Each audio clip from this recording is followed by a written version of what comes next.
Bonjour à toutes et à tous et bienvenue sur Sensation. Le challenge Innovatech organisé par l'association Elle Bouge est de retour pour sa 9e édition et la finale a eu lieu le 15 mai à Paris. Le challenge Innovatech, c'est un concours 100% au féminin en faveur de l'entrepreneuriat et de l'innovation technologique. Pour en parler, je suis accompagné de Amel Kiefif, directrice générale d'Elle Bouge. Bonjour. Bonjour Sacha. Alors tout d'abord, le challenge Innovatech, c'est quoi ?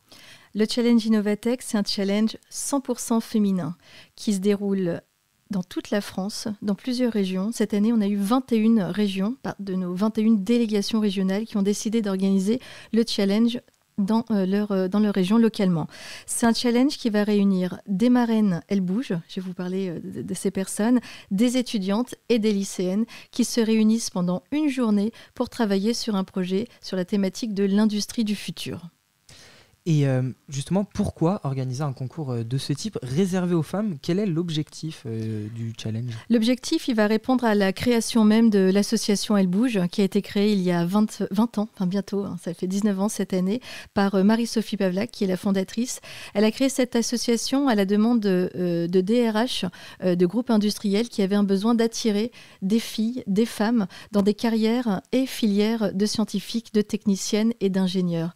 Le constat qui a été posé pour pouvoir créer cette association, c'est que si les filles et les femmes ne se dirigent pas ni vers ces filières académiques, ni vers ces carrières professionnelles, c'est que dès le départ, elles ne se projettent pas. Il y a des stéréotypes et une perception sur les industries lourdes et tech qui sont perçues comme masculines. Donc chez Elle Bouge, on est allé chercher les marraines, ce sont donc les femmes de ces industries qui ont tout un background de sciences, de tech, d'ingé, technologique, technique, pour témoigner auprès des collégiennes, lycéennes et étudiantes en France, mais aussi à l'international, de leur carrière et métiers passionnants. Le challenge Innovatech, il a donc été créé pour réunir ces marraines, les étudiantes qui sont partenaires de nos écoles de l'enseignement supérieur et les lycéennes pour pouvoir travailler pendant 5 heures sur un projet qu'elles vont inventer avec la thématique de la médecine de demain, l'agriculture, l'école, la mobilité, le développement durable évidemment. Et l'objectif, c'est qu'elles se mettent dans la peau d'une ingénieure et d'une technicienne pendant une journée. Alors, la finale du challenge a donc eu lieu le 15. Oui. Qu'est-ce qu'ont dû faire les finalistes pour remporter la victoire ? Alors, donc ce sont 21 équipes régionales. Donc, il y a eu plus de 900 candidates dans toute la France entre janvier et avril 2024 qui ont concouru. 21 équipes gagnantes de ces régions se sont rencontrées donc, le 15 mai, la semaine dernière, à Bercy, au ministère de l'économie. Et elles ont repitché devant un jury de professionnels leur projet. Donc, elles avaient 7 minutes pour présenter un projet qu'elles ont créé pendant 5 heures. Les 21 équipes sont passées et donc le jury a élu une équipe, la grande équipe nationale qui est l'équipe du Poitou-Charentes pour cette année. Et qu'est-ce qu'elle proposait comme projet ? Alors, c'était un projet relativement ancré dans les besoins locaux. Alors, j'en ai vu 21, donc je vais le dire rapidement parce que je n'ai plus toutes les épreuves tous les projets en tête. Mais en tout cas, les gagnantes, qu'est-ce qu'elles ont proposé ? Elles ont créé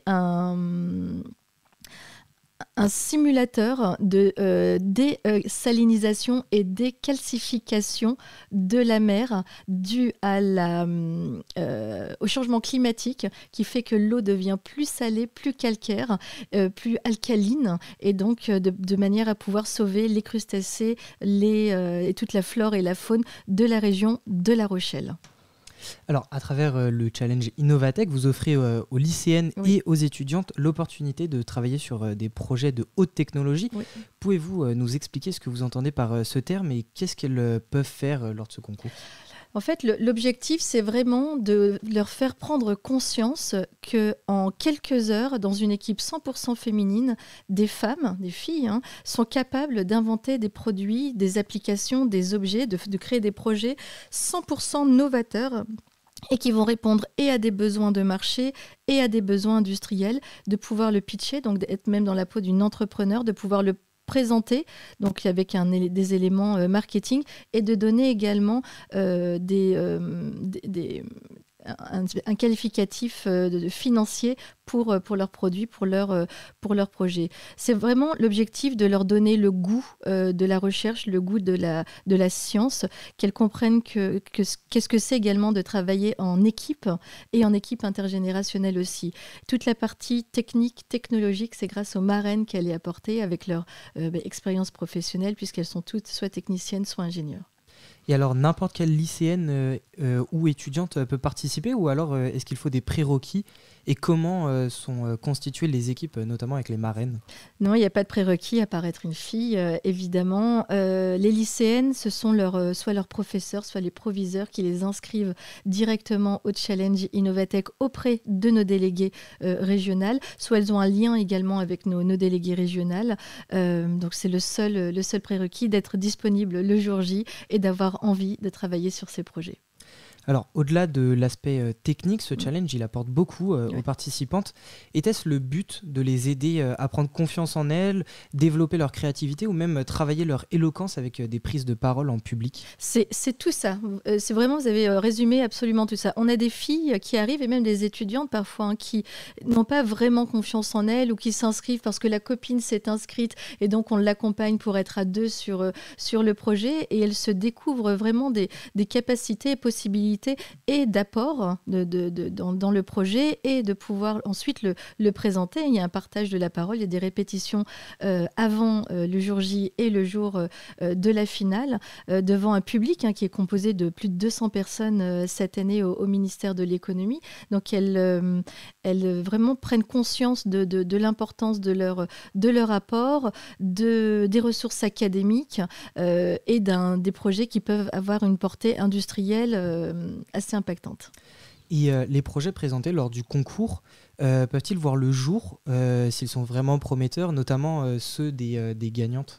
C'est ce qu'on espère tous les ans, c'est voir des projets s'ouvrir sur le marché, créer. Celui de l'année dernière, il avait même été propulsé par le ministre de l'Industrie, Roland Lescure, et c'était l'équipe de La Réunion qui avait inventé une abeille électronique pour venir aider à la pollinisation des fleurs de vanille dans La Réunion. Donc vraiment, je dis avec des problématiques locales réelles.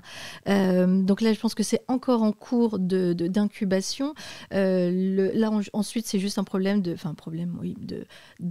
coordination entre des marraines qui travaillent, des étudiantes qui sont en plein dans leur master, et des lycéennes qui sont mineures et qu'elles puissent se retrouver pour développer le produit. Donc on a, je pense, 1 ou 2 produits qui sont sortis et quelques autres qui sont encore en incubation. Et donc les lauréats du challenge disposent-elles d'un accompagnement particulier après avoir remporté le prix, notamment pour développer ce projet par exemple? C'est là qu'on laisse en fait la main à soit à nos délégués régionales, soit à cette équipe de pouvoir se rencontrer encore. Certaines vont parfois contacter les chambres de commerce et d'industrie pour pouvoir présenter les projets, ou alors la présentation du projet s'arrête le jour de la finale. Et vous l'avez évoqué très rapidement tout à l'heure, mais placez-vous les enjeux écologiques, sociaux ou d'inclusivité au cœur de votre événement? Alors, d'inclusivité, c'est l'objet même d'Elle Bouge. On fait notre objectif est de faire la promotion des filières et carrières de techniciennes et d'ingénieurs dans les filières industrielles lourdes et tech. Les enjeux écologiques, ils sont nécessaires. On est également parrainé par 6 ministères, dont le ministère de la Transition écologique, de l'économie et de l'industrie. Et les lycéennes, les étudiantes et les marraines aussi ont un filtre concernant le développement durable, l'écologie, le climat assez important, et qu'on a retrouvé dans une très large partie des projets présentés cette année. Après 9 éditions, vous pouvez tirer un bilan réaliste et concret de ce concours. Quel est-il, vos objectifs d'aider les femmes au métier d'ingénieur et de les aider à prendre confiance en elles, etc., sont-ils atteints? Oui, ils sont atteints. Elles ressortent tous les ans complètement animées par une envie de continuer à découvrir les filières techniques, technologiques, d'ingénieurs également. Elles feront... Nous, notre objectif, c'est vraiment de planter des graines, qu'elles puissent comprendre que ce sont aussi des choix professionnels auxquels elles peuvent prétendre. Pour beaucoup, coup, elle les découvre, elle n'en avait aucune idée. Et notre objectif, c'est vraiment qu'elles puissent faire des choix par connaissance et pas par méconnaissance dans leur orientation scolaire et professionnelle. Merci beaucoup Amel Kefif d'avoir été avec nous sur Sensation. Je le rappelle, vous pourrez retrouver toutes les informations concernant l'association Elle Bouge et le concours Innovatech sur leur site internet ellebouge.com. Et pour revoir ou réécouter cette émission, je vous donne rendez-vous sur notre site internet et notre application radiosensation.fr.